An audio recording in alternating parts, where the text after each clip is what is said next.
Hello guys, welcome back to my YouTube channel. आज की इस वीडियो में हम हिंदी वसंत भाग 2 से 8वां पाठ पढ़ने जा रहे हैं। यह पाठ एक कविता है जिसको लिखा है सर्वेश्वर दयाल सक्सेना जी ने। चलिए हम शुरू करते हैं। आकाश का साफा बांधकर सूरज की चिलम खींचता बैठा है पहाड़, घुटनों पर पड़ी है नदी चादर सी, पास ही दहक रही है पलाश के जंगल की अंगीठी। अंधकार दूर पूर्व में सिमटा बैठा है भेड़ों के गल्ले सा। इसमें आकाश का मतलब आसमान, साफा मतलब पगड़ी, चिलम मतलब एक ऐसी सुराख युक्त रचना होती है मिट्टी की जिसको गांव के लोग हुक्का पीने के लिए यूज करते हैं। और दहकना का मतलब होता है गर्म लाल लपटों के साथ जलना। पलाश का मतलब होता है टेसू, ये एक प्रकार का फूल होता है। पूर्व मतलब पूर्व दिशा, सिमटना मतलब इकट्ठा होना। तो इन पंक्तियों में जो कवि हैं, कवि ने जाड़े की शाम का बहुत ही सुंदर वर्णन किया है। तो चलो हम इनका सरलार्थ करते हैं। कवि जाड़े की शाम के सुंदर प्राकृतिक दृश्य का किसान के रूप में चित्रण करते हुए कहते हैं कि शाम के इस दृश्य में पहाड़ ऐसा दिखाई दे रहा है जैसे कोई बैठा हुआ किसान हो, उसके सिर पर साफा यानी कि पगड़ी बंधी हो, अर्थात पहाड़ के सिर पर आकाश साफे के समान बंधा है। पहाड़ के नीचे बहती नदी उस पहाड़ के घुटनों पर रखी चादर जैसी लग रही है। पलाश के पेड़ों पर खिले लाल लाल फूल जलती हुई अंगीठी जैसे प्रतीत हो रहे हैं। पूरब की दिशा में क्षितिज, क्षितिज का मतलब होता है धरती और आकाश का मिलने का जो काल्पनिक जगह है वो। हमें ऐसा लगता है कि अगर जब हम दूर तक देखते हैं तो हमें ऐसा लगता है जैसे कि धरती और आकाश एक साथ मिल रहे हैं, उसको हम क्षितिज कहते हैं। पर अंधकार गहराता जा रहा है जो सिमटकर बैठी हुई भेड़ों के झुंड जैसा दिख रहा है। पश्चिम दिशा में अस्त होने वाला है सूरज, चिलम पर रखी सुलगती आग जैसा प्रतीत हो रहा है। चारों ओर वातावरण में शांति छाई हुई है। अब हम करेंगे इसका दूसरा पैरा। अचानक बोला मोर, जैसे किसी ने आवाज दी, सुनते हो? चिलम औंधी, धुआं उठा, सूरज डूबा, अंधेरा छा गया। कवि ने इन पंक्तियों में जाड़े की शाम के प्राकृतिक दृश्य को अचानक होने वाली घटना में बदलने का वर्णन किया है। जैसे अचानक मतलब सडनली, एकाएक। आवाज देना मतलब बुलाना। औंधी का मतलब है उलट गई, कोई चीज पलट गई। तो कवि कहता है कि जाड़े की शाम में प्रकृति में चारों ओर शांति छाई हुई है। तभी मोर बोल उठता है मानो किसी ने आवाज लगाई हो, सुनते हो? इसके बाद प्राकृतिक दृश्य में तेजी से बदलाव आता है। सब कुछ घटनाओं जैसे एकदम से घटित होने लगती है। जैसे चिलम एक और उलट जाती है, चिलम उलटते ही जलती आग बुझने लगती है, धुआं भी उठने लगता है। डूबने को तैयार सूरज एकदम से डूब जाता है, शाम ढल जाती है और रात का अंधेरा गहरा जाता है। इस कविता में जो हमारे कवि हैं, कवि ने मानवीयकरण किया है पहाड़ का। जो पहाड़ है, पहाड़ को एक किसान के रूप में, एक आदमी के रूप में दर्शाया है।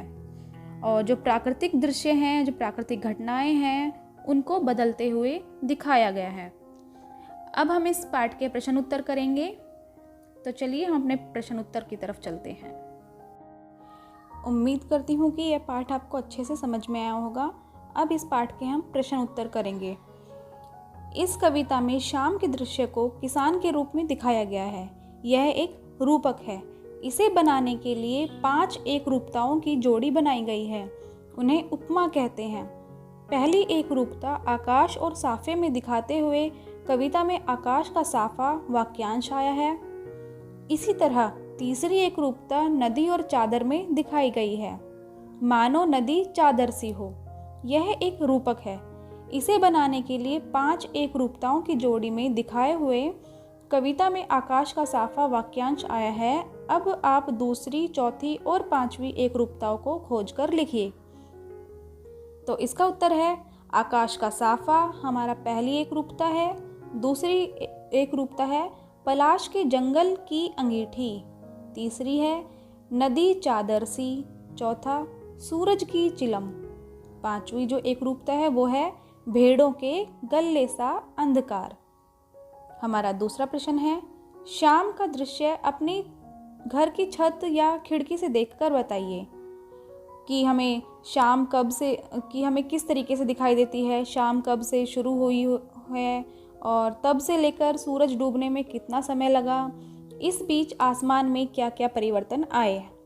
तो जो हमारा क है, शाम कब से शुरू हुई, इसका उत्तर है अपने घर की छत या खिड़की से शाम का दृश्य देखने पर पता चलता है कि जाड़े में दिन छोटे, वायुमंडल में कोहरा तथा सूर्य का प्रकाश ऊष्माहीन होने के कारण शाम जल्दी अर्थात 4 सवा 4 बजे हो गई। जो हमारा दूसरा प्रश्न है तब से लेकर सूरज डूबने में कितना समय लगा, इसका उत्तर है तब से लेकर सूरज डूबने में 1 या सवा घंटा समय लगा। अब जो हमारा ग प्रश्न था इस बीच आसमान में क्या क्या परिवर्तन आए, तो इसका उत्तर है इस समय आसमान में निम्नलिखित परिवर्तन हुए, जैसे कि आसमान में सूर्य का प्रकाश कमज़ोर पड़ता गया अर्थात धुंधलापन बढ़ता गया। दूसरा पॉइंट है आसमान में उड़ते पक्षी अपने घोंसलों की ओर लौटने लगे। तीसरा पॉइंट है पूरब की दिशा में प्रकाश समाप्त हो गया और क्षितिज से अंधेरे का आगमन होने लगा। हमारा तीसरा प्रश्न है मोर के बोलने पर कवि को लगा जैसे किसी ने कहा हो, सुनते हो। नीचे दिए गए पक्षियों की बोली सुनकर उन्हें भी 1 या 2 शब्दों में बांधिए। अब हमें 4 पक्षी दिए हुए हैं, जैसे कबूतर, कौवा, मैना, तोता, चील, हंस। ये हमें 6 पक्षी दिए हुए हैं। हमें इनकी बोलियों में इनको बांधना है। जैसे कबूतर का काम होता है खत ले जाना, तो कबूतर बोलेगा खत ले लो। और कौवा सिंबल देता है कि मेहमान आने वाले हैं, तो कौवा बोलेगा मेहमान आएंगे। और जो मैना है वो मीठा गाती है, इस वजह से मैना बोलेगी गाते हो। तोता पढ़ता है और बोलता भी है, इसलिए तोता बोलेगा पढ़ते हो। चील की नज़रें बहुत तेज़ होती है, इस वजह से चील बोलेगी देखते हो। तो ये थे हमारे प्रश्न उत्तर इस पाठ के शाम एक किसान।